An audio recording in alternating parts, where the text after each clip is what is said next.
Fue expulsada con hambre y 7 hijos aferrados a sus faldas, y empujada hacia una cabaña que nadie había tocado en más de 100 años.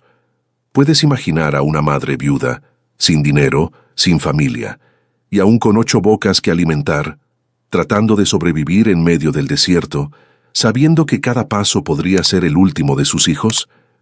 Parece imposible, pero esta historia ocurrió en el norte de México, en 1888. Sola, rechazada por su propia sangre, caminó con las últimas fuerzas, hasta esa cabaña rodeada de silencio y miedo, donde todos juraban que los espíritus de la venganza aún rondaban la tierra. Pero lo que nadie sabía es que bajo aquel suelo de tierra apisonada, un secreto escondido por un siglo la estaba esperando.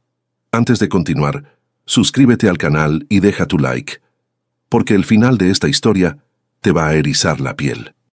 Y cuéntame aquí en los comentarios, ¿tendrías el valor de entrar en una cabaña maldita si fuera la única esperanza de salvar a tus hijos? Cuéntamelo aquí abajo. El sol de marzo estaba alto cuando Soledad sintió el cerrojo cerrar. Era el año de 1888 y el polvo del norte de México se pegaba a la tela negra de su vestido de luto. El sonido no fue en sus oídos, sino un golpe sordo en el estómago, un clac metálico que sellaba su destino y el de las 7 bocas pequeñas que se apretujaban contra sus faldas, mirándola con un terror silencioso. Su cuñado, don Ramiro, la observaba desde el portón de la hacienda, ahora suya tras la muerte repentina de su esposo. Ramiro nunca quiso a su hermano, y menos a la prole que dejó. 7 hijos, el mayor, Santiago, de 15 años, la menor, Lucía, de apenas 9 meses. 7 estómagos que Ramiro no pensaba alimentar. «Es la última caridad, Soledad», dijo él, su voz tan seca como la tierra bajo sus botas, mientras le arrojaba una bolsa de ixtle que cayó con un golpe sordo a sus pies. Soledad no se movió, sus ojos fijos en el hombre que representaba la autoridad y la crueldad en un solo gesto. El viento caliente levantaba pequeñas volutas de polvo alrededor de la bolsa, un regalo miserable que apenas contenía pan duro y un trozo de queso seco. Ella sabía que esto no era caridad, era un destierro, era una sentencia de muerte lenta, dictada no por un juez, sino por la indiferencia de la sangre. Sus manos temblaban, pero no por miedo, sino por una rabia fría que le subía desde los pies. Allá por el arroyo seco, donde los cerros se juntan, hay una cabaña que fue de los antiguos, continuó Ramiro, señalando hacia la nada, hacia el horizonte desdentado de las montañas violáceas. Nadie va para allá, es tierra muerta. Si sobreviven es cosa de Dios, ya no es asunto mío. Soledad entendió la amenaza implícita, la cabaña de los antiguos, el lugar del que su esposo le había hablado en susurros, un lugar marcado por la masacre, donde se decía que los apaches habían acabado con una familia entera hacía un siglo, un lugar que la gente de la región evitaba incluso de día, murmurando que los espíritus del rencor seguían allí, esperando. Era allí donde la enviaba. Soledad apretó la mano de su hija mayor, Esperanza, cuyos ojos de 12 años ya entendían demasiado. Se agachó lentamente, con la dignidad que le quedaba, y recogió la bolsa de ixtle. No se dignó a mirar a Ramiro una última vez. No le daría esa satisfacción. Con Lucía atada a su espalda en un rebozo raído y el pequeño Mateo agarrado de su falda, se dio la vuelta. Santiago, el mayor, apretó la mandíbula, sus ojos adolescentes llenos de un odio impotente hacia su tío, y guió a los hermanos menores. La fila temblorosa de 8 almas comenzó a caminar, alejándose de la única vida que habían conocido, expulsados solo con el hambre y el vestido que llevaban puesto, internándose en el desierto. La caminata fue un infierno de espinas y sol. El polvo no solo lo cubría todo, sino que lo invadía. Se metía en sus ojos, en sus bocas resecas, en las pequeñas grietas de sus pies descalzos. El sol de la tarde caía como plomo derretido sobre sus cabezas. No había sendero, solo las huellas de los coyotes y la dirección vaga que Ramiro había señalado. Soledad mantenía un ritmo constante, sus pensamientos fijos en el siguiente paso, en mantener a los niños en movimiento. Ya casi llegamos, mentía, aunque ella misma no sabía qué encontrarían. El paisaje era hostil, un mar de mezquites secos, ocotillos y piedras calientes que parecían vibrar bajo el calor implacable de la tarde. Llegaron al arroyo seco al atardecer. Era una cicatriz profunda en la tierra, un lecho de piedras redondas y arena donde alguna vez corrió el agua. Ahora era solo un recordatorio de la escasez. Tal como dijo Ramiro, estaba muerto. Santiago intentó cavar con sus manos en una curva, buscando humedad subterránea, pero solo encontró más polvo seco. La sed comenzaba a ser peor que el hambre. Los niños más pequeños lloriqueaban, sus voces agrietadas. Soledad les repartió el último sorbo de agua tibia de un guaje que había logrado sacar a escondidas. Miró hacia los cerros que se juntaban, ahora oscuros contra el cielo anaranjado. La cabaña debía estar cerca. La encontraron casi por accidente, oculta entre un grupo de nopales y un álamo seco. Era apenas un montón de adobes desmoronados y vigas podridas, un refugio que el desierto estaba reclamando activamente. El techo de palma se había hundido en el centro y la puerta colgaba de un solo gozne de cuero. Era evidente por qué nadie la tocaba. La soledad del lugar era física, una presión en el pecho. No había sonido de pájaros, ni siquiera de insectos. Solo el viento que comenzaba a soplar frío, ahora que el sol se había ido, silbando a través de las grietas, como un lamento. Era una tumba, no una casa. Soledad sintió el miedo de sus hijos como una corriente eléctrica. Recordó las historias, los gritos en la noche, las sombras que se movían donde no había nadie, la tierra manchada que se negaba a dejar crecer nada. La familia masacrada 100 años atrás. Pero el miedo a los muertos no era nada comparado con el miedo a la noche, a la intemperie. Con la panza vacía y el frío calando los huesos, los coyotes no tardarían en oler su desesperación. «¡Que entren!», ordenó Soledad, su voz más firme de lo que se sentía. Empujó la puerta que se arrastró por el suelo con un quejido agudo. El olor a encierro, a orines secos y a algo más, algo antiguo, los golpeó. Esa primera noche, Soledad no durmió. Acurrucó a los 7 niños en la esquina menos húmeda, cubriéndolos a todos con la única cobija raída que cargaban y su propio rebozo. Se amontonaron como cachorros buscando un calor que no existía. Santiago se quedó despierto con ella un rato, pero el cansancio de la jornada lo venció. Soledad se sentó en el umbral, dándoles la espalda a las sombras de la cabaña y mirando hacia la oscuridad del desierto, sosteniendo un trozo de viga afilado que había encontrado. El silencio era total, demasiado total. El viento se había detenido. Era como si el mundo entero estuviera conteniendo la respiración, esperando.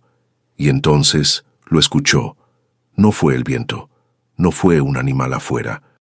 Fue un arañazo, lento y pesado, justo debajo del piso de tierra apisonada donde dormían sus hijos. Soledad se congeló, su sangre se convirtió en hielo. El sonido se detuvo, seguido de un silencio tenso, y luego un movimiento, un arrastre, como si algo pesado estuviera cambiando de posición.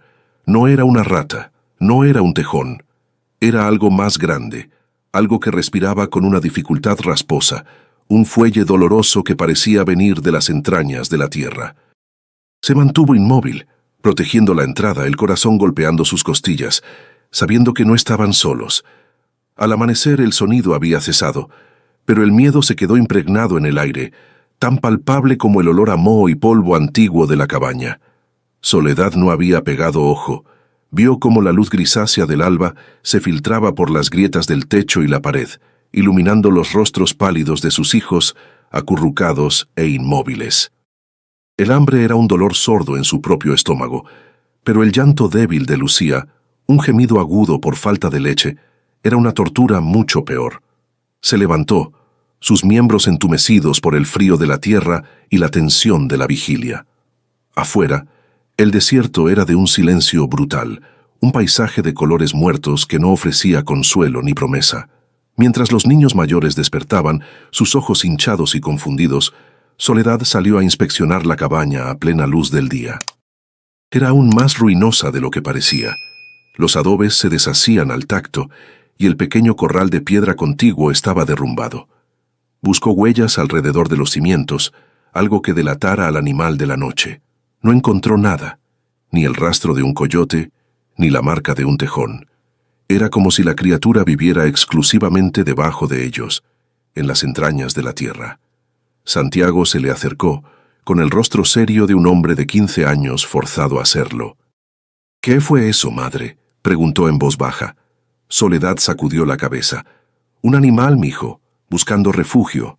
No nos hará daño». Pero su propia voz sonaba hueca, una mentira dicha para calmar un miedo que ella misma sentía en la médula. Los siguientes 2 días fueron una tortura de hambre.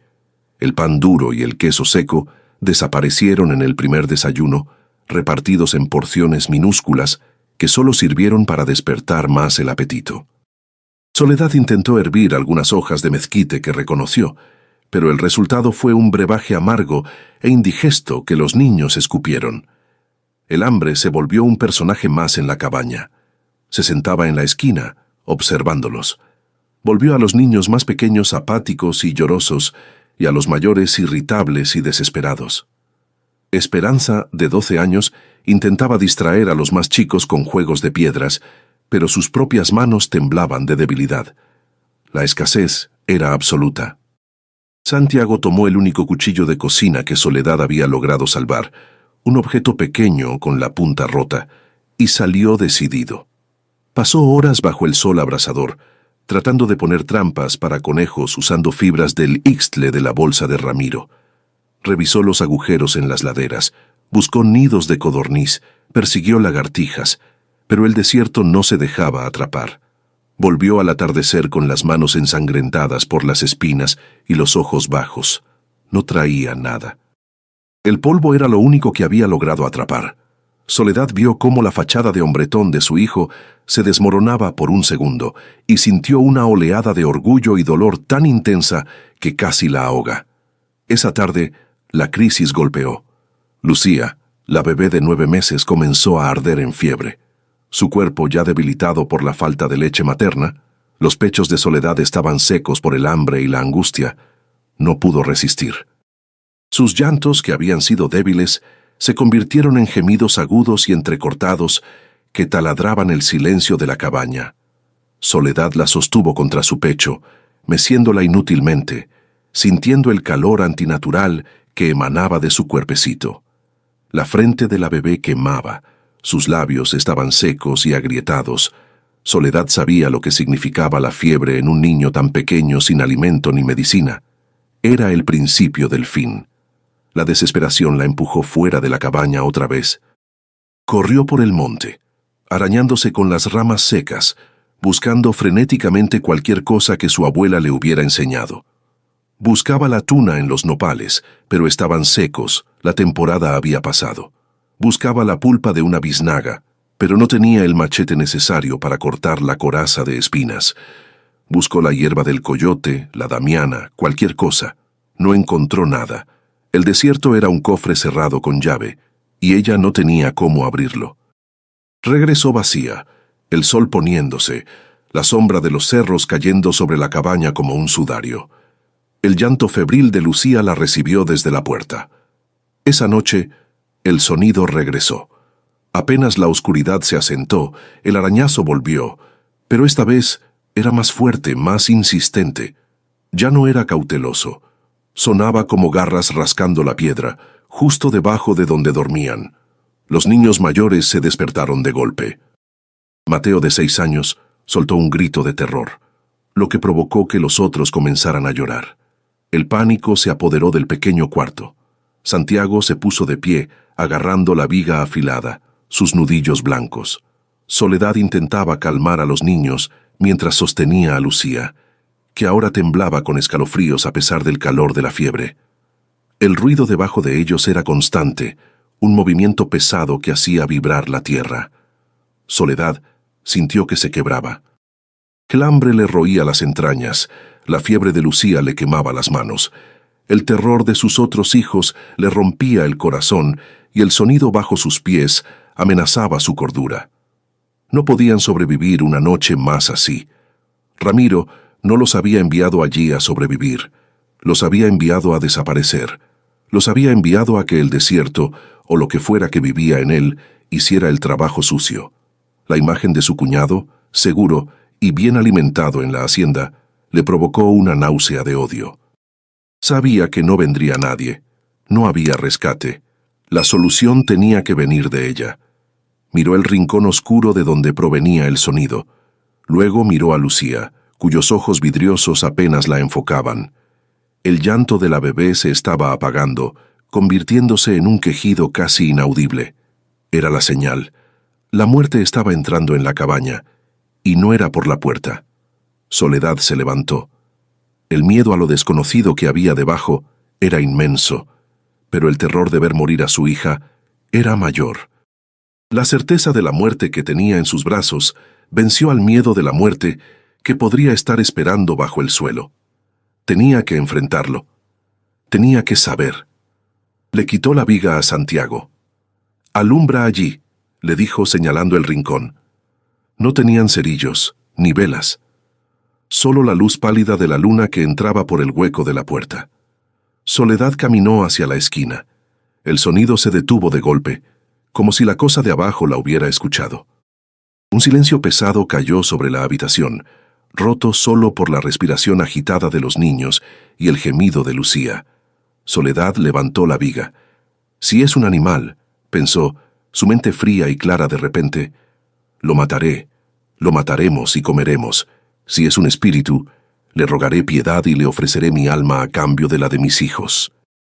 Siguió el sonido hasta la esquina más oscura de la cabaña, un rincón donde el adobe se encontraba con los cimientos de piedra cruda, un lugar que la luna no alcanzaba a tocar. La tierra apisonada parecía diferente allí, más suelta, y varias lajas de piedra parecían haber sido colocadas intencionalmente, no como parte de la estructura original, sino para tapar algo. El arañazo había venido de allí. «Santiago, trae esa viga rota», ordenó en voz baja. El muchacho, temblando pero obediente, arrastró un trozo de madera podrida. «Haz palanca ahí, conmigo». El olor que subía de las piedras era extraño. No era la fetidez de un animal muerto, ni el olor agrio de una madriguera. Era un olor seco, un olor a polvo antiguo, a cuero viejo y a hierbas secas, casi como una tumba olvidada. Juntos, madre e hijo, usaron sus últimas fuerzas para mover una laja pesada. La piedra se raspó contra la tierra con un sonido horrible, revelando un hueco oscuro debajo. Era un agujero cuadrado, apenas lo suficientemente grande para que un hombre entrara agachado. Un pequeño sótano olvidado, un sótano que no debería estar allí. El olor se intensificó, un aroma penetrante a polvo de siglos, a encierro, pero extrañamente, no era un olor a muerte, era un olor a quietud. Soledad le entregó a Lucía, que gemía débilmente, a esperanza.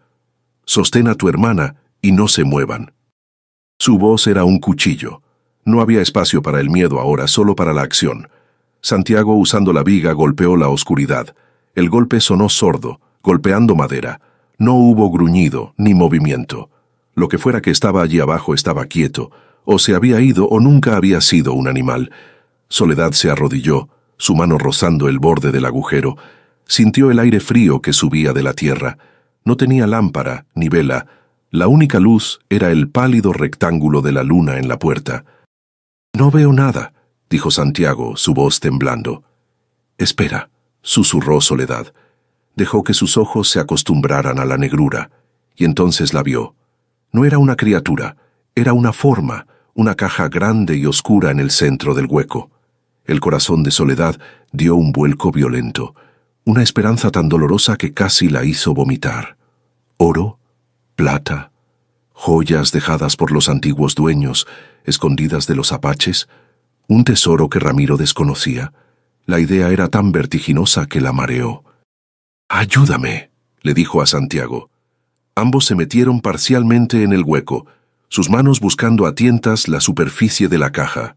Estaba cubierta por una capa de polvo tan gruesa que parecía un siglo de silencio hecho materia.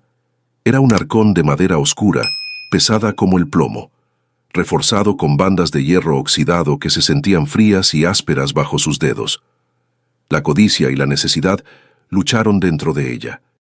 Con un esfuerzo que les costó un gruñido a ambos, arrastraron el arcón fuera del hueco. Lo sacaron a la luz de la luna. Era más grande de lo que parecía, y antiguo. El candado que lo cerraba era una masa de óxido rojo. Santiago no esperó. Tomó una piedra suelta del cimiento y comenzó a golpear el candado con una furia desesperada. El metal era viejo, pero resistente. Le tomó varios minutos de golpes sordos y secos que resonaban en la noche, hasta que finalmente, con un crujido metálico, el candado se deshizo en polvo y escamas de óxido. El silencio que siguió fue ensordecedor, roto solo por la respiración agitada de la bebé. Soledad puso su mano sobre la tapa. Temblaba. Esta era la respuesta. Tenía que serlo. La respuesta a Ramiro, al hambre, a la fiebre de Lucía. Era la intervención divina o la suerte del diablo, y en ese momento no le importaba cuál.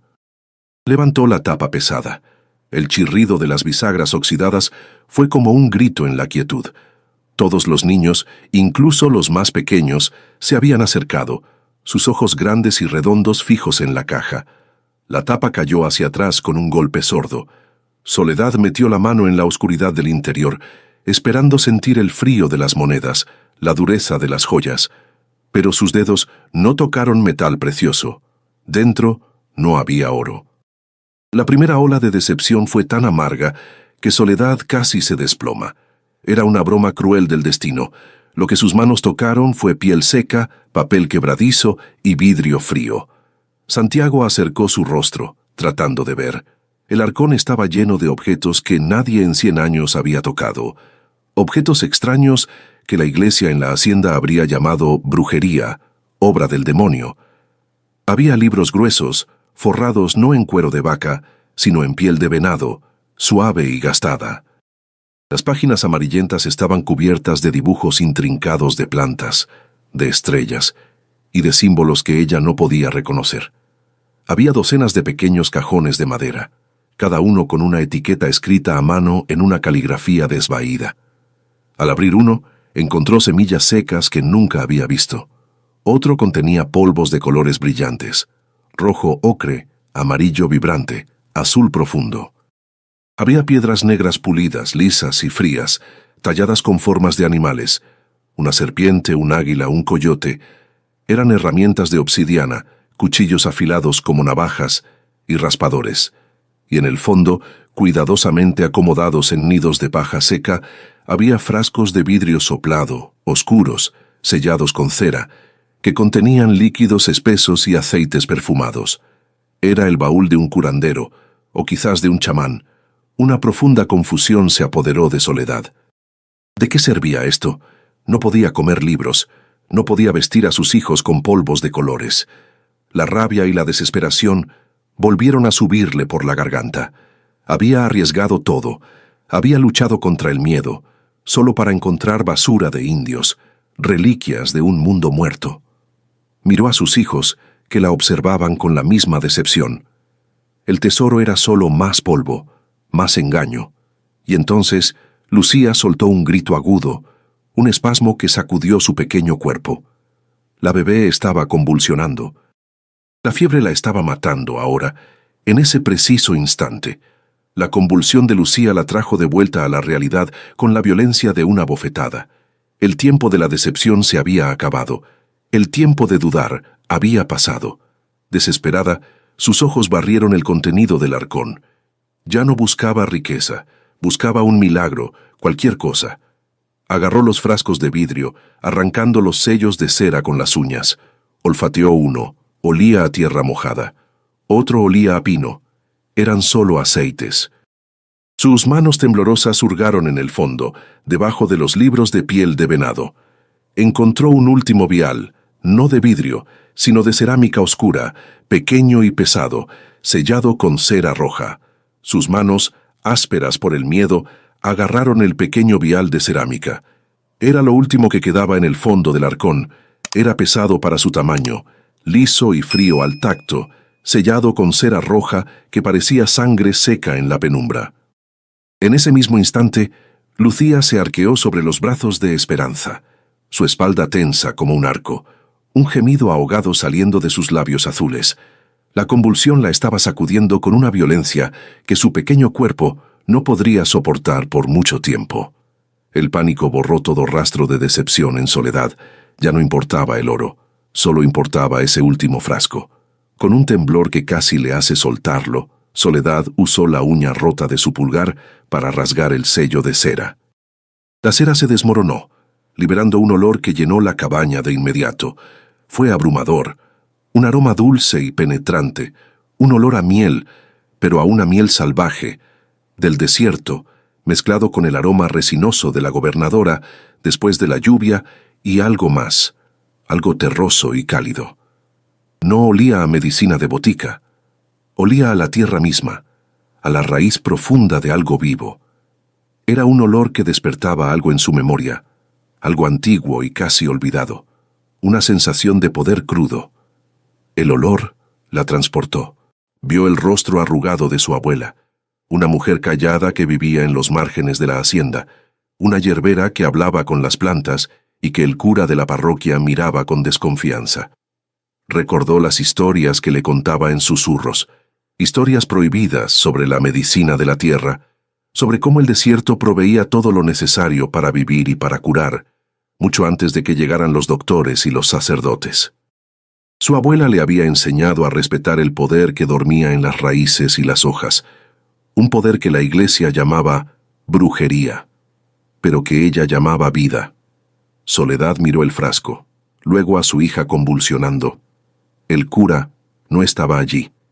El doctor de la hacienda, que solo atendía a la familia de Ramiro, estaba a un día de camino. Dios guardaba un silencio aterrador. La fiebre no esperaba. La muerte estaba en esa cabaña, sentada en el pecho de su hija. Esto, lo que tenía en la mano, era un pecado o una salvación, y en la balanza de su desesperación, el miedo a un Dios silencioso pesaba mucho menos que el terror de enterrar a su hija en esa tierra seca. Tomó una decisión que no venía de su fe cristiana, sino de la sangre de su abuela. Hundió la punta de su dedo meñique en el vial. El líquido era espeso, casi un jarabe, de un color ámbar oscuro. Era pegajoso. Se llevó el dedo a la nariz. El olor era tan intenso que casi la mareó. Se acercó a Lucía, cuyo cuerpo había dejado de convulsionar, pero ahora estaba terriblemente quieto, flácido, la respiración apenas un soplo intermitente. Los otros niños la miraban, sus ojos platos de terror en la oscuridad, conteniendo la respiración. Con una mano que no parecía la suya, Soledad abrió la boca inerte de la bebé y untó la gota minúscula de jarabe oscuro sobre su lengua seca. El efecto fue inmediato, pero no el que esperaba. Lucía dejó de temblar por completo. Su cuerpo entero se relajó, tanto que Soledad temió lo peor. Temió haberla envenenado. Temió que esa gota de miel del desierto hubiera sido el golpe final. La bebé quedó inmóvil en sus brazos, tan callada como las piedras del cimiento. «No, no, no», susurró Soledad, sacudiéndola suavemente. Los otros niños soltaron un gemido colectivo. Santiago se tapó la boca. Esperanza comenzó a llorar en silencio. El silencio en la cabaña se volvió pesado, un silencio de muerte. Soledad había fallado. Había matado a su propia hija con basura de indios. Se sentó en el suelo de tierra, negándose a aceptar lo que había hecho. Acunó el cuerpo de Lucía contra su pecho, meciéndola, sintiendo cómo el calor de la fiebre aún emanaba de ella, pero su respiración era casi imperceptible. Se negó a soltarla. Se quedó allí, en la penumbra, junto al arcón abierto, que ahora parecía una tumba profanada, exhalando su aliento de 100 años de polvo y hierbas. Juró que no se movería. Si Lucía moría, ella se quedaría allí hasta que el desierto la reclamara también. Ya no tenía fuerzas para luchar, había jugado su última carta y había perdido. La noche se arrastró con una lentitud de pesadilla.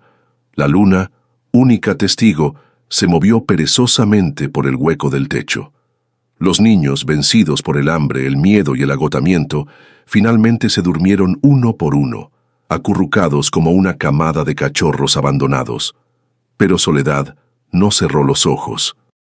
Se quedó de piedra, contando cada respiración superficial de Lucía, esperando el momento en que ya no hubiera una siguiente. Cada minuto era una tortura. Cada sombra que se movía era un presagio. El olor a miel y desierto aún impregnaba sus manos, el olor de su fracaso. Fue justo antes del amanecer, en esa hora gris y fría en que el mundo parece más muerto, cuando sintió el cambio. El cuerpo de Lucía, que había estado ardiendo, de repente se sintió húmedo. Soledad bajó la mirada, incrédula. La frente de la bebé estaba perlada de sudor. La ropa raída que la envolvía estaba empapada. La fiebre se estaba rompiendo. Estaba sudando, el calor huyendo de su cuerpo como un espíritu maligno expulsado. Soledad puso su mejilla contra la frente de la niña. Ya no quemaba, estaba tibia, y entonces la bebé soltó un pequeño suspiro, un sonido gutural, y su respiración se volvió más profunda, más regular. Cuando el primer rayo de sol anaranjado golpeó el polvo dentro de la cabaña, Lucía abrió los ojos. No estaban vidriosos ni perdidos en la fiebre. Estaban claros, débiles, sí, pero vivos. La miraron, la reconocieron. Un pequeño movimiento de sus labios buscó instintivamente el pecho. Soledad soltó un sollozo que se había atorado en su garganta por 3 días, un sonido desgarrador de alivio que despertó a los otros niños. Miró a su hija viva, y luego miró el arcón abierto. Sintió una ola de terror y reverencia. No era basura, no era una maldición. Era sabiduría, era poder, era una herencia que Ramiro nunca podría entender. El sol de la mañana entró de lleno en la cabaña, iluminando los remolinos de polvo que se levantaban del arcón abierto. El milagro de la noche anterior todavía vibraba en el aire. Lucía dormía en sus brazos, su pecho subiendo y bajando con un ritmo tranquilo, su piel tibia, pero ya no ardiendo. Los otros niños, despertados por el alivio de su madre, la rodeaban, sus ojos fijos en la caja. El hambre seguía allí, un dolor sordo en sus estómagos vacíos, pero el terror inmediato de la muerte se había retirado. Soledad miró el arcón con una nueva perspectiva. No era un fracaso, era un testamento. Lo que había dentro no era la riqueza rápida del oro, era algo más lento y profundo, el conocimiento. Mientras los niños más pequeños volvían a acurrucarse, demasiado débiles para moverse, Soledad sacó el libro más grande forrado en piel de venado. Las páginas crujieron como hojas secas, liberando más de ese olor a hierbas y polvo. Ella apenas sabía firmar su nombre, y las palabras escritas en la hacienda eran un misterio para ella. Pero esto era diferente. El libro no estaba lleno de letras incomprensibles, estaba lleno de dibujos. Cientos de dibujos hechos con una tinta oscura y pigmentos de colores, tan detallados que parecían vivos. Eran plantas, raíces, flores, hojas y semillas. Al lado de cada dibujo había símbolos: una luna, un sol, una gota de agua, un cuchillo. Reconoció algunas de las plantas al instante, plantas que había visto toda su vida en el desierto y que siempre había considerado maleza inútil. Reconoció la corona espinosa del ocotillo, las palas planas del nopal, la mata grisácea de la gobernadora. Pero el libro le mostraba sus secretos, mostraba qué parte cortar, en qué estación, mostraba qué raíz guardaba agua, qué flor calmaba el dolor, qué semilla se podía moler para hacer comida. Las historias de su abuela volvieron a ella, ya no como cuentos de superstición, sino como instrucciones de supervivencia. El arcón no era de un chamán, era de un maestro. La sed era el enemigo más inmediato. Lucía necesitaría leche pronto, y Soledad no podía producirla si estaba seca como el polvo. Recordó un dibujo específico, una raíz gruesa y bulbosa que crecía bajo una mata de hojas grises y pequeñas. Mostró el dibujo a Santiago. «Busca esto», le ordenó, cerca del arroyo seco, donde la tierra se agrieta. El muchacho asintió, sus ojos fijos en la imagen. Tomó uno de los cuchillos de obsidiana del arcón, lo sopesó en su mano. El vidrio negro era ligero, pero su filo parecía peligrosamente agudo, más que el cuchillo de cocina sin punta que tenían. Salió de la cabaña, no ya como un niño asustado, sino como un cazador con un propósito. Mientras Santiago buscaba, Soledad exploró los cajones. Encontró uno lleno de vainas secas de mezquite, algo que normalmente solo comían las cabras, pero el libro mostraba un dibujo de las vainas siendo machacadas en un mortero. En otro cajón había semillas de chía, pequeñas y grises, que el libro indicaba que debían remojarse. Eran provisiones, no solo herramientas. Eran alimentos secos, almacenados por alguien que entendía la escasez. No era un tesoro para hacerse rico, era un tesoro para vivir. Era la despensa de un pueblo que había aprendido a leer el desierto como un libro abierto. Santiago regresó una hora después, exhausto pero triunfante. Traía no una, sino 2 raíces hinchadas y feas, cubiertas de tierra seca. Eran las de la imagen. Soledad tomó la otra navaja de obsidiana. Se sorprendió de cómo el filo se hundía en la cáscara dura de la raíz con una facilidad que el metal nunca tendría. Dentro, la pulpa era blanca y húmeda, fibrosa. La cortaron en trozos. Era amarga, con un sabor a tierra, pero estaba llena de agua. Le dieron un trozo a cada niño, y ellos lo masticaron desesperadamente, sorbiendo la humedad. Soledad masticó la suya lentamente, sintiendo cómo el líquido áspero le bajaba por la garganta y despertaba su cuerpo. Ahora, la comida. En el fondo del arcón, debajo de los libros, había un pequeño metate de piedra volcánica, áspero al tacto, y su mano, el tejolote. Estaba manchado con pigmento rojo. Soledad lo limpió. Tomó un puñado de las vainas secas de mezquite y las semillas de chía, y siguiendo las imágenes del libro comenzó a moler. Fue un trabajo duro. Sus brazos débiles protestaban, pero el sonido rítmico de la piedra contra la piedra era un sonido de vida. Molió las semillas y las vainas hasta obtener un polvo grueso y oscuro, una harina áspera que olía dulce y terrosa. Soledad mezcló la harina oscura con la pulpa acuosa de la raíz, añadiendo un poco del jarabe de miel que había salvado a Lucía para darle energía. Creó una pasta espesa y pegajosa, un atole crudo. No era el pan suave de la hacienda, ni las tortillas calientes. Era comida de sobrevivencia, cruda y fundamental. Le dio una pequeña bola a cada niño. Comieron con las manos en silencio, con una seriedad casi religiosa. El sabor era extraño, dulce y amargo, pero era pesado. Llenó el vacío doloroso de sus estómagos. Era la primera comida real que probaban en 3 días. La cabaña ya no era una tumba, se había transformado. Era una botica, una cocina, una escuela. Ese día, Soledad no se detuvo. Mientras los niños recuperaban algo de fuerza, ella se sentó con los libros, estudiando los dibujos, memorizando las formas de las hojas, comparando los polvos secos de los cajones con las ilustraciones de minerales. Aprendió qué polvo rojo servía para las quemaduras del sol, qué hojas secas hervidas calmaban el estómago. La sabiduría de 100 años de silencio se estaba derramando sobre ella, llenando los huecos de su propia ignorancia. Los días se convirtieron en una semana. Dejaron de ser prisioneros de la cabaña y se convirtieron en sus estudiantes.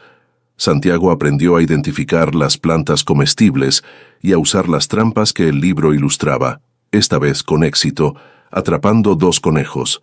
Esperanza aprendió a moler las semillas y a preparar el atole. Soledad aprendió a curar. Usó los ungüentos del arcón para las ampollas de los niños y las raspaduras. Lucía recuperó su fuerza y la leche volvió al pecho de Soledad. Por primera vez desde que el cerrojo sonó en la hacienda, Soledad sintió una ráfaga de algo que no era miedo. Era esperanza, y justo cuando permitió que ese sentimiento se asentara en su pecho, justo cuando creía que Ramiro los había olvidado, escuchó el sonido de caballos, muchos caballos, viniendo rápido. El sonido de cascos golpeando la tierra seca fue lo primero que la alertó. No era el paso ligero de un venado, ni el trote cauteloso de un coyote. Eran caballos, varios con herraduras de hierro moviéndose rápido, con la arrogancia de quienes se saben dueños del terreno que pisan. El corazón de Soledad, que apenas había encontrado un ritmo tranquilo, se detuvo en seco y luego comenzó a golpear su pecho con una violencia helada.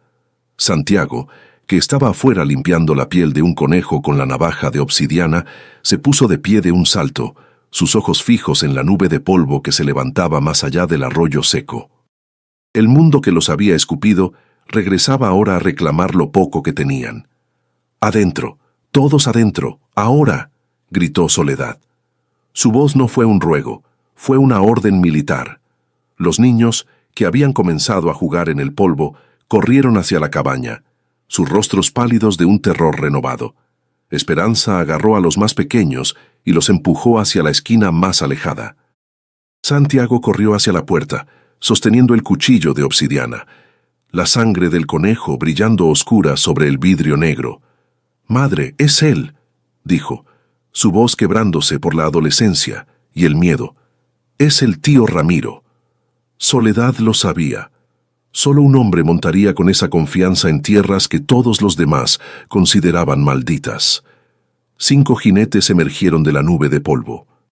Don Ramiro iba al frente, montado en un garañón negro que resoplaba con impaciencia, un animal bien alimentado que contrastaba grotescamente con la delgadez de los niños.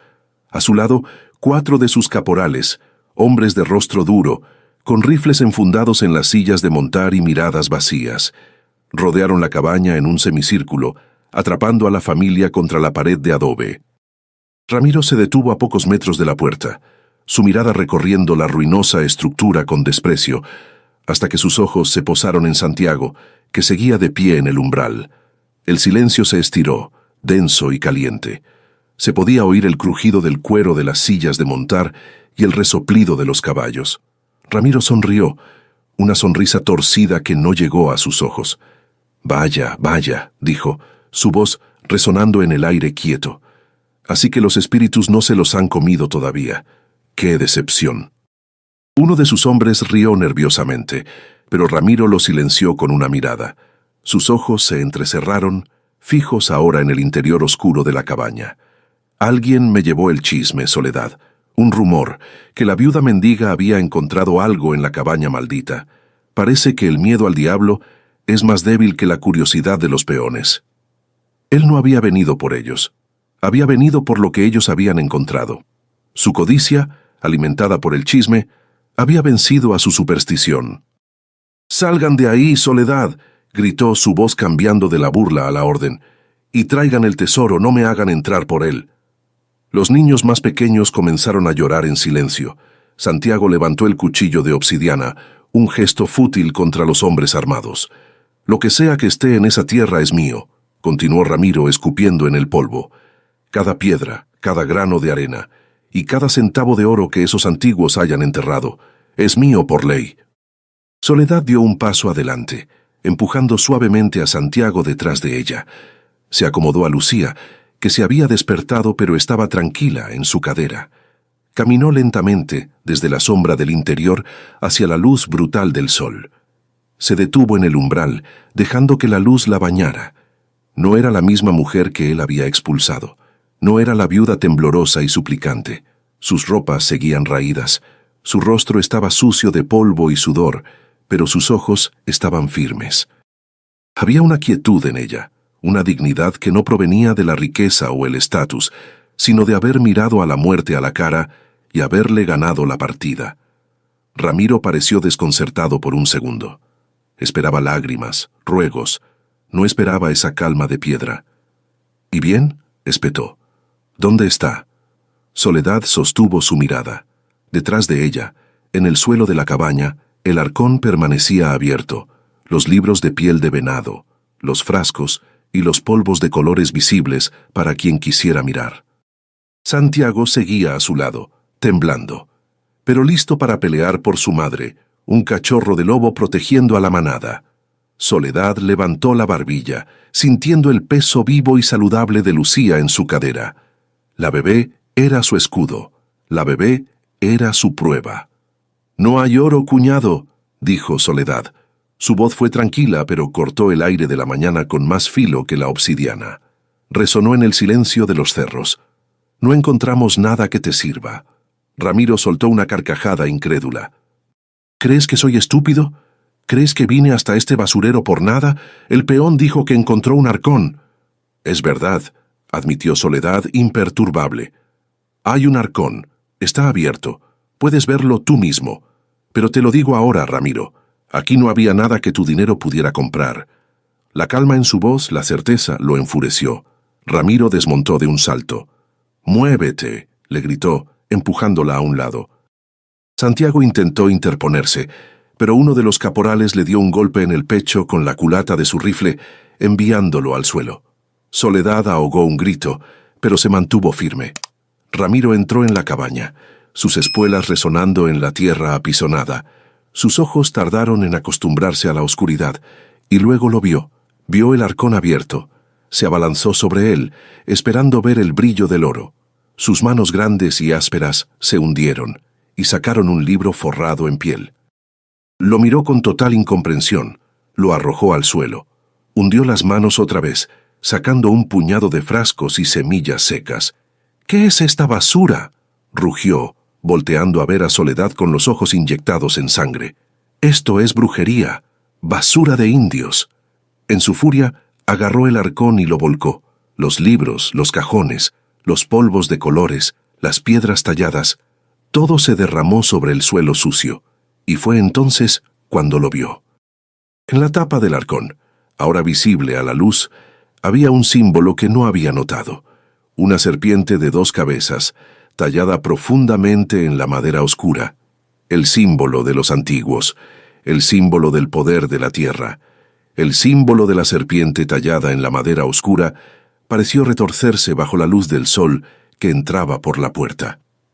Ramiro, un hombre que temía a Dios los domingos y al diablo el resto de la semana, se quedó paralizado. Este no era el símbolo de un santo, ni la cruz de Cristo. Era algo más antiguo, algo que sus propios caporales murmuraban en las noches de fogata, el poder de la tierra, la magia de los indios que habían sido borrados pero no olvidados. Él, un hombre supersticioso hasta la médula, sintió un escalofrío que no tenía nada que ver con el calor. El tesoro que había venido a buscar no era oro, era una maldición. Retrocedió de un salto, tropezando con sus propias espuelas, como si la serpiente de madera pudiera morderlo. Sus ojos pasaron del arcón a Soledad, y el miedo se convirtió en rabia. «¿Qué has hecho, mujer?», siseó, su voz temblando. «Has tocado esto. Has abierto esta cosa». Vio a la bebé Lucía, despierta y alerta en los brazos de su madre, su piel ya no grisácea por la fiebre, sino con el color saludable de una niña que había dormido bien. Vio a los otros niños, flacos sí, pero vivos, observándolo no con terror, sino con una extraña calma. La prueba de que la basura de indios funcionaba estaba viva frente a él. «Bruja», escupió Ramiro, haciendo la señal de la cruz en el aire. «Has hecho un pacto». Sus hombres, que habían permanecido a caballo, escucharon la palabra. Vieron a su patrón retroceder del arcón. Vieron los extraños libros y los polvos de colores esparcidos por el suelo como las entrañas de un animal. Vieron a la viuda de pie y serena, sosteniendo a la niña que todos sabían que estaba muriendo. El más viejo de los caporales se santiguó también. «Patrón», murmuró, su voz baja y urgente. «Vámonos. Esta tierra está maldita. El dinero de los muertos trae la ruina». Ramiro miró a sus hombres. Vio su propio miedo reflejado en sus rostros. Estaban aterrorizados. No lo obedecerían si les ordenaba tocar algo de esa cabaña. No se atreverían a ponerle una mano encima a la mujer que ahora, a sus ojos, estaba protegida por un poder que no entendían. La codicia de Ramiro luchó una última batalla contra su terror supersticioso. Podía enfrentar a un hombre con un rifle, pero no podía enfrentar el poder de una maldición de 100 años. Se sintió ridículo y al mismo tiempo aterrado. Había venido por un tesoro y había encontrado un nido de víboras espirituales.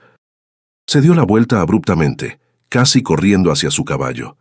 «¡Quédate con tu basura, bruja!», gritó, su voz aguda por el pánico contenido. «Púdrete aquí con tus demonios». Se subió al caballo de un salto torpe, sin la elegancia habitual. «Vámonos», ordenó a sus hombres. No tuvieron que decírselo 2 veces. Espolearon a sus caballos, dándose la vuelta tan rápido que levantaron una nube de polvo que ocultó su huida. Soledad los vio irse, sus espaldas tensas. algunos de ellos santiguándose repetidamente mientras galopaban, como si el mismo diablo les pisara los talones. El silencio que dejaron atrás fue diferente. Ya no era un silencio de miedo, era un silencio de paz. Soledad se quedó de pie en el umbral, el polvo asentándose lentamente a su alrededor hasta que el sonido de los cascos se perdió en la distancia. No había ganado una pelea. La pelea ni siquiera había sucedido. Había ganado por algo que Ramiro nunca entendería: el conocimiento. Él había visto una maldición, ella había encontrado una biblioteca. Él había visto brujería, ella había encontrado medicina. Dejó escapar el aire que no sabía que estaba conteniendo, un suspiro que pareció llevarse los últimos 3 días de infierno. Santiago se acercó a ella, el cuchillo de obsidiana aún en su mano. ¿Se han ido, madre?, preguntó, su voz todavía un susurro. Sí, mijo, dijo ella, se han ido. Y no creo que vuelvan. Miró hacia el interior de la cabaña, al desastre que Ramiro había hecho. Los libros, los frascos, los polvos, todo mezclado en el suelo. Sintió una punzada de tristeza, no de ira. Era un sacrilegio, una falta de respeto a los antiguos que les habían salvado la vida. Con Lucía todavía en su cadera, entró. Se arrodilló lentamente en el suelo de tierra. Con una reverencia que no sabía que sentía, comenzó a recoger las cosas. Tomó el primer libro de piel de venado, lo limpió suavemente con su falda y lo colocó de nuevo en el arcón. Los niños se arrodillaron a su lado y en silencio comenzaron a ayudarla. Recogieron los frascos de vidrio, los cajoncitos, las piedras talladas. Esperanza juntó con cuidado los polvos de colores que se habían derramado. No eran los hijos hambrientos de un hacendado, eran los herederos de un curandero, los guardianes de un conocimiento perdido. Soledad no había encontrado riqueza, había encontrado sabiduría. El arcón que nadie tocó en 100 años no era una maldición, era una herencia. Contenía el conocimiento perdido de la tierra que ahora pisaba. Miró a sus 7 hijos, vivos, y supo que Ramiro le había hecho el mayor favor de su vida al expulsarla. Le había quitado una vida de servidumbre y le había entregado la libertad del desierto. Usando esos libros, Soledad no solo aprendió a curar a sus hijos, sino que aprendió a leer la tierra. Aprendió a encontrar agua donde solo había piedras, a usar las espinas del nopal para cocer y su pulpa para calmar la sed. Aprendió a hacer fuego sin cerillos, usando las técnicas del libro. La cabaña dejó de ser una tumba y se convirtió en un hogar, un verdadero hogar, protegido no por adobes, sino por la sabiduría de un siglo. Y Soledad, la viuda expulsada, se convirtió en la dueña de su propio destino, una curandera silenciosa en medio del desierto, protegida por el poder que su cuñado, en su ignorancia, había despreciado. Y cuéntame tú, ¿desde qué ciudad estás escuchando esta historia? ¿Y qué crees que harías si te encontraras en una situación tan desesperada como la de Soledad? ¿Habrías confiado en esa medicina antigua, o el miedo a lo desconocido te habría paralizado? El conocimiento que nos dejaron los antiguos es a veces el único tesoro que realmente importa. Los meses que siguieron se midieron no en días, sino en lecciones aprendidas. El invierno llegó al desierto, trayendo un frío seco y cortante que se colaba por las grietas del adobe. Pero ahora tenían cómo combatirlo. Santiago, siguiendo los dibujos del arcón, aprendió a mezclar un nuevo adobe usando la baba del nopal, un pegamento natural y resistente. Trabajaron juntos, madre e hijos, tapando cada agujero, reponiendo los adobes caídos, reparando la pared que Ramiro casi había derribado con su ira. La cabaña dejó de ser un refugio tembloroso para convertirse en una fortaleza pequeña y cálida. El trabajo físico, alimentado por la comida que ahora obtenían, les devolvió el calor a sus cuerpos y la fuerza a sus músculos. Esperanza, con una paciencia que parecía heredada de la tierra misma, tomó la tarea de techar. El libro mostraba cómo las fibras largas del sotol y las hojas de la palma del desierto, si se trenzaban de una manera específica, creaban un tejido impermeable y aislante. Pasó semanas sentada al sol, sus dedos jóvenes volviéndose ágiles y fuertes, tejiendo paneles que luego Santiago ayudaba a amarrar sobre las vigas podridas. Cuando cayó la primera lluvia de invierno, un aguacero breve pero violento, la familia se sentó adentro, escuchando el sonido de las gotas golpeando el techo nuevo. Por primera vez, el agua no entró. No hubo goteras. Se miraron en la penumbra, y una sonrisa lenta se dibujó en el rostro de Soledad. Estaban secos. Estaban a salvo.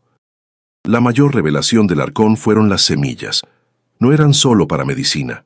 En el fondo, en bolsas de piel cosidas con tendones, había granos, pequeñas mazorcas de maíz de un color azul tan oscuro que parecía negro, frijoles tepari duros como piedras y semillas de calabaza con cáscaras gruesas. Eran las 3 hermanas, las plantas que, según el libro, debían crecer juntas, protegiéndose mutuamente. Soledad supo que no podían depender solo de la casa. Limpiaron un pedazo de tierra cerca del arroyo, donde la humedad subterránea era mayor. Rompieron la tierra dura con las herramientas de obsidiana y las manos desnudas. Plantar esas semillas fue un acto de fe. Eran reliquias, secas por un siglo. ¿Guardarían vida? Soledad siguió las instrucciones del libro, plantando el maíz primero, y cuando brotó, plantó el frijol en su base para que trepara por el tallo, y la calabaza entre las hileras, para que sus hojas anchas cubrieran el suelo y guardaran la humedad. Cuando los primeros brotes verdes rompieron la tierra marrón, los niños gritaron de alegría. Era un milagro más real que cualquiera que el cura de la hacienda hubiera prometido. Era vida surgiendo del polvo, una respuesta directa a su trabajo. No era suerte, era conocimiento. Santiago dejó de ser un niño. El hambre y la responsabilidad lo habían afilado como a las navajas de obsidiana que ahora manejaba con una destreza aterradora. El libro le enseñó no solo a poner trampas, sino a leer el monte. Aprendió a seguir huellas invisibles, a entender el viento, a saber dónde bebía la codorniz al atardecer. Se convirtió en un proveedor silencioso y eficaz. Traía conejos, sí, pero también aprendió a usar cada parte. Las pieles, siguiendo los dibujos del libro, las curtía con el cerebro del propio animal y con cortezas de plantas, creando un cuero suave y resistente con el que Soledad comenzó a remendar sus zapatos rotos. Esperanza, por su parte, se convirtió en la guardiana del fuego y del metate. Se levantaba antes que el sol, tomaba los granos de maíz azul que habían cosechado y comenzaba la molienda rítmica. El sonido del tejolote contra el metate se volvió el latido del corazón de la cabaña. Aprendió a mezclar la harina de maíz con ceniza, un proceso que el libro llamaba nixtamalización, que hacía las tortillas más suaves y nutritivas.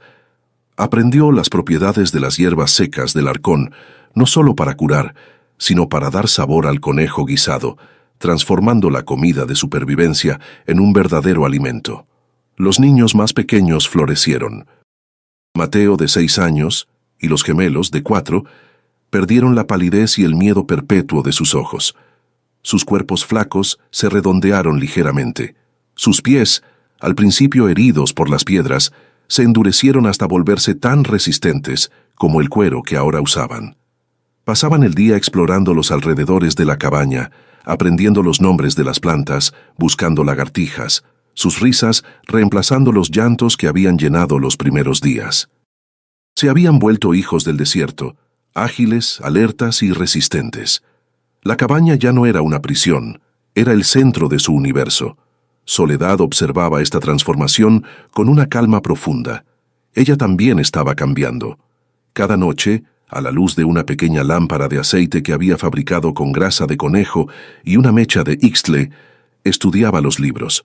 Su mente, que ella creía lenta para las letras, absorbía los dibujos y los símbolos con una facilidad sorprendente. Hizo su primer ungüento de gobernadora para una quemadura de esperanza. Funcionó. Preparó un té de corteza de mezquite para la tos de Mateo. Funcionó. Sintió el poder del conocimiento fluir hacia sus manos. Ya no era solo una viuda, una víctima. Era una curandera. Era la guardiana de la cabaña. Pasaron meses. El invierno dio paso a una primavera corta y violenta, llena de flores amarillas que cubrieron el desierto por unos días. La vida se había asentado en un ritmo de trabajo y paz. La hacienda de Ramiro parecía estar en otro mundo, una pesadilla lejana. Un día, Mientras Soledad recogía hojas de nopal en la ladera, vio a un hombre a caballo. No era Ramiro. Era un vaquero solitario, su rostro curtido por el sol, que la miraba con una mezcla de miedo y asombro. Su caballo cojeaba, y él parecía perdido, habiendo seguido el arroyo seco con la esperanza de encontrar agua. El vaquero se acercó con cautela, su mano cerca de la pistola. Había oído las historias. Esperaba encontrar huesos blanqueados o un fantasma vengativo. En su lugar, encontró una cabaña reparada, con humo saliendo limpiamente de una chimenea de adobe nueva. Vio un huerto verde y próspero en medio de la tierra seca. Vio niños sanos, vestidos con pieles remendadas, que lo miraban con curiosidad, no con hambre. Y vio a Soledad, una mujer de una dignidad silenciosa, que no le ofreció miedo, sino un gesto de saludo. Se quitó el sombrero, confundido. «Señora», dijo, su voz ronca. «Creí que este lugar estaba vacío». «El lugar está vivo», respondió Soledad con sencillez, sin miedo en su voz. Se acercó al caballo del vaquero, sus ojos evaluando al animal, no al hombre. Vio la pata del caballo, hinchada y con una herida oscura justo por encima del casco. El animal temblaba de dolor. El vaquero la observó con asombro mientras ella examinaba la herida sin dudarlo. «Está infectada», dijo ella, más para sí misma que para él. «Si no la limpia, perderá al caballo antes de que llegue la luna nueva». El hombre la miró, su rudeza de vaquero desapareciendo ante la certeza de ella. «¿Usted sabe de curaciones?», preguntó, su voz ahora teñida de un respeto temeroso. Soledad no respondió con palabras. Fue a la cabaña y regresó con un pequeño cuenco de cerámica que contenía un ungüento verde oscuro y espeso, y un puñado de hojas secas. El olor del ungüento, una mezcla de trementina y cera de abeja, era penetrante. Le indicó al hombre que sujetara la cabeza del caballo. Con una mano firme, limpió la herida extrayendo la pus y la suciedad, y luego aplicó la pasta verde. El caballo relinchó de dolor al principio, pero luego pareció calmarse bajo su toque. Finalmente, espolvoreó las hojas secas sobre el ungüento. «Es polvo de gobernadora», explicó. «Saca el veneno de la tierra. Déjelo descansar. Beba agua de mi pozo. Le daré comida». El vaquero, cuyo nombre era Bartolo, se quedó esa noche. Estaba demasiado asombrado para irse y demasiado cansado para discutir. Comió en silencio la comida que Esperanza le sirvió. Un guiso espeso de conejo y maíz azul, acompañado de tortillas calientes. Observó a la familia, cómo se movían en armonía silenciosa en la pequeña cabaña. Vio los libros extraños apilados junto al fuego, vio las navajas de obsidiana colgadas en la pared, vio a la bebé Lucía, gorda y saludable, durmiendo en un catre hecho de pieles. Esto no era brujería, esto era vida. Una vida dura, sí, pero organizada y próspera. Se dio cuenta de que esta familia no estaba sobreviviendo. Estaba prosperando en un lugar donde él se habría muerto de hambre en 3 días. A la mañana siguiente, el caballo de Bartolo podía apoyar la pata. La hinchazón había bajado visiblemente. El vaquero estaba atónito. Le ofreció a Soledad las únicas monedas de plata que tenía en el bolsillo. «No puedo, señora, por la curación». Soledad lo miró y negó con la cabeza. «Guarde su dinero». «La tierra no cobra por lo que da, pero le pido algo».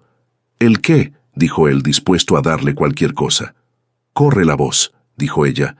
«Dile a la gente que la cabaña de los antiguos ya no está maldita. Dile que la viuda Soledad vive aquí, y que si alguien está enfermo, si la fiebre aprieta, si un niño no respira, que vengan, aquí hay medicina». Bartolo se fue de la cabaña no como un hombre que había escapado de un lugar maldito, sino como un testigo que había visto un milagro. Fiel a su palabra, contó la historia en cada rancho, en cada cantina, en cada fogata. La noticia se esparció por el desierto más rápido que el fuego en la hierba seca.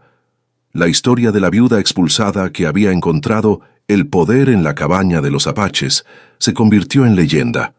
Al principio la gente no lo creía. Pero luego, una mujer de un rancho vecino, cuyo hijo tenía la misma fiebre que casi mata a Lucía, llegó a la cabaña, desesperada, después de que el cura le dijera que solo rezara. Soledad la recibió. No hizo preguntas. Miró al niño, Reconoció los síntomas y le dio una gota del mismo jarabe de miel del desierto. 2 días después, la madre regresó con una gallina viva y lágrimas de gratitud. El niño estaba curado. Después de eso, no dejaron de venir. Llegaban a pie, en burro, a caballo. Traían niños con tos ferina, hombres con heridas de cuerno de toro, ancianas con los huesos doloridos por la reuma.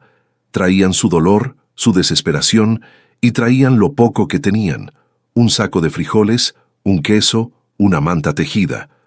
No venían a una bruja, venían a la única doctora que conocían. Ramiro, en su hacienda, escuchó los rumores. Su furia fue inmensa. La mujer que había desterrado para que muriera ahora era la persona más respetada de la región. La gente evitaba su hacienda y prefería desviarse leguas para recibir el consejo de la curandera del Arroyo Seco. Intentó prohibir a sus peones que fueran. Amenazó con el cura, hablando de excomunión y pactos con el diablo, pero el dolor era más fuerte que el miedo al infierno. Sus propios vaqueros iban a escondidas a ver a Soledad cuando sus hijos se enfermaban. Ramiro se quedó solo en su gran casa, rico en dinero, pero pobre en respeto, un tirano impotente. La cabaña creció. Con las ofrendas y el trabajo duro, Soledad y Santiago construyeron 2 cuartos más de adobe. El huerto se expandió. Ahora tenían cabras, que les daban leche fresca, y las gallinas que les traían ponían huevos. La cabaña dejó de ser un refugio para convertirse en un centro de sanación, un pequeño hospital en medio de la nada. Esperanza se convirtió en la asistente de su madre, aprendiendo a moler las medicinas y a aplicar los ungüentos, su mano tan firme como la de Soledad. Santiago se convirtió en el protector y proveedor de la pequeña comunidad. Soledad nunca volvió a la hacienda, nunca necesitó hacerlo. El mundo había venido a ella. Encontró su poder no en el oro que Ramiro codiciaba, sino en el conocimiento que él había despreciado. Se dio cuenta de que el arcón no era solo una herencia para su familia, era un regalo para toda la gente del desierto que había sido olvidada por los patrones y los curas. Los antiguos dueños, los curanderos masacrados hacía un siglo, finalmente habían encontrado en Soledad la heredera que estaban esperando, la voz que continuaría su sabiduría, y así, la viuda expulsada con 7 hijos y hambre se convirtió en Doña Soledad, la madre del arroyo. No recuperó su antigua vida, sino que construyó una nueva desde el polvo, una vida más fuerte, más real y más libre. La cabaña que nadie había querido tocar se convirtió en el único lugar donde la gente encontraba esperanza. Y Soledad, mirando a sus hijos crecer sanos y fuertes bajo el sol del desierto, supo que el verdadero tesoro no había estado en el arcón, sino en el coraje de abrirlo. Los años pasaron, medidos no por el calendario de la hacienda, sino por el ritmo de las cosechas del desierto. El sendero que llevaba al Arroyo Seco, antes una huella de desesperación, se convirtió en un camino bien trazado, no por el miedo, sino por la esperanza. La gente de toda la comarca ya no venía solo por curaciones urgentes, sino también para pedir consejo, para aprender. Llegaban buscando la sabiduría de Doña Soledad, la mujer que había hecho florecer el maíz azul donde solo crecían espinas. Ella se convirtió en un ancla en las arenas movedizas de la región, una autoridad silenciosa que pesaba más que el dinero o las armas de cualquier hacendado. Sus hijos crecieron bajo esta nueva realidad, definidos no por la riqueza que perdieron, sino por el conocimiento que ganaron. Se criaron sin el miedo servil a un patrón, sus espaldas rectas.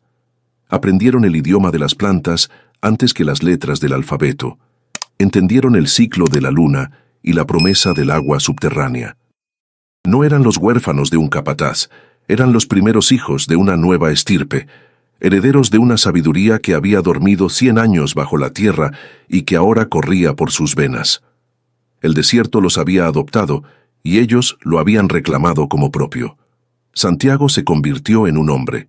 La navaja de obsidiana que alguna vez empuñó con el terror de un niño defendiendo a su madre, se volvió una extensión de su mano, una herramienta de creación y provisión.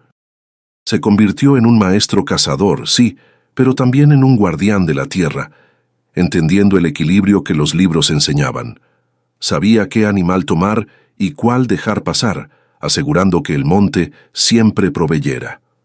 Eventualmente, tomó por esposa a la hija de Bartolo, el vaquero que su madre había curado, y construyó su propio hogar de adobe no lejos de la cabaña, fundando el primer hogar de la nueva comunidad. Esperanza, con su calma silenciosa, siguió el camino de su madre. Sus manos, que habían temblado de hambre, se volvieron firmes y expertas. Memorizó cada dibujo, cada símbolo, cada preparación del arcón. Mientras Soledad era la raíz profunda, Esperanza se convirtió en la flor, llevando el conocimiento más allá de la cabaña.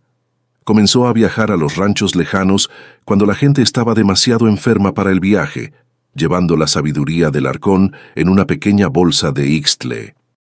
Se ganó el respeto no solo como la hija de la curandera, sino como la heredera, la joven sabia que aseguraría que el conocimiento no volviera a ser enterrado. Y Lucía, la bebé salvada por la gota de miel oscura, creció con una vitalidad que parecía robada a la misma fiebre que casi la mata. Era la prueba viviente del poder del arcón. Creció sin ningún recuerdo de la hacienda, sin la sombra de Ramiro en su mente. Su mundo era la cabaña, el arroyo, los cerros. Era fuerte, ágil y libre. Su risa resonaba en la cañada. Era la primera de los hijos de Soledad en ser verdaderamente nacida del desierto, un símbolo viviente de la nueva vida que su madre había arrancado de las garras de la muerte.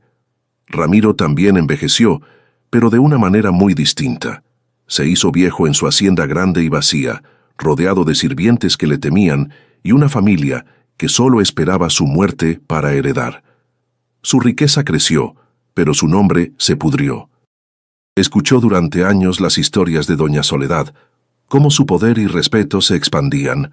Vio cómo sus propios peones, desesperados, preferían arriesgarse a sus castigos e ir a escondidas a la cabaña maldita, buscando las curaciones que su dinero no podía comprar. Murió solo, amargado y rico, un rey de polvo, para siempre perseguido por el recuerdo de la mujer y el arcón que su miedo le impidió robar. Una tarde, muchos años después, Soledad, ya una anciana con el cabello blanco como la sal del desierto, estaba sentada en el umbral de su cabaña. A su alrededor, la vida bullía. Se había formado una pequeña ranchería, las casas de adobe de sus hijos y nietos. El olor del maíz y el conejo llenaba el aire. Sostenía en la palma de su mano el pequeño vial de cerámica, ahora casi vacío, solo una mancha oscura en el fondo. Lo había usado pocas veces, solo cuando la muerte misma parecía estar en la habitación, y nunca le había fallado. Era el recuerdo de esa primera noche de terror absoluto que había dado a luz a toda su fuerza. Santiago, también canoso pero fuerte, se sentó a su lado. «¿En qué piensa, madre?», preguntó, su voz ronca por el tiempo. Soledad miró el horizonte, donde los cerros se teñían de púrpura. «Pensaba en el miedo», dijo suavemente. «Por 100 años, la gente tuvo miedo de este lugar. Miedo de los muertos, de las sombras. Y todo ese tiempo, lo que había aquí abajo no era una maldición. Era una cura. Solo estaba esperando que alguien tuviera más miedo de perder a sus hijos que de enfrentar a los fantasmas». Ella miró hacia el arcón, que ahora descansaba en el centro de la habitación principal como un altar. Los libros de piel de venado suaves y gastados por el uso constante de sus manos y las de Esperanza. «Ramiro nos echó con hambre y nos dio un banquete. Nos quitó un techo podrido y nos dio un hogar. Nos quitó el agua de su pozo y nos entregó el desierto entero». Cerró la mano sobre el vial. El verdadero tesoro no era el oro que se puede robar, sino el conocimiento que, una vez encontrado, nadie te puede quitar. Era la herencia de los antiguos, y ahora era la herencia de sus hijos. La cabaña que nadie tocaba se había convertido en el corazón palpitante de la comarca. El lugar de la masacre se había transformado en un lugar de nacimiento. Y Soledad, la viuda que fue expulsada para morir, se convirtió en la raíz que alimentó a generaciones. Ella había aprendido la lección más profunda del desierto, que la vida más fuerte no es la que más tiene, sino la que más resiste, la que sabe encontrar alimento en la roca y medicina en el polvo. Ella no solo había sobrevivido, había enseñado a toda una comunidad cómo vivir de verdad. Y así termina la historia de Soledad, la mujer que fue expulsada al corazón del miedo y encontró allí la sabiduría para construir un hogar. Su historia nos recuerda que a veces lo que parece una maldición es solo una bendición disfrazada, esperando que tengamos el coraje de abrir el arcón. ¿Y tú? ¿Alguna vez has encontrado fuerza en un lugar del que todos te dijeron que huyeras? Cuéntame tu historia aquí en los comentarios. Me encantará leerla.